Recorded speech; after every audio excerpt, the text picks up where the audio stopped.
मंत्री महाशय तृतीय महलार सम्मिलनी कक्षर अंचल अंचल को पीवा पानी प्रकल्प घोषणा करुछंती। घोषणा विजयपुर रे भी घोषणा करथिले, पद्मपुर रे भी आगु घोषणा करथिले। चाषी मार्ग पई सोहेला रे 3000 कोटी टंकार जलसेचन प्रकल्प घोषणा करथिले।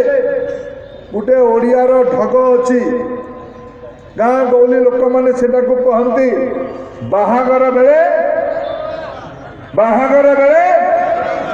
जोर से कह नवीन बाबू कुंभकर्ण निद्रा भांगू बाहागर बेले ये से भाया कथा कि नहीं कहल भाई माने एबे मते एमनकर भारी राग।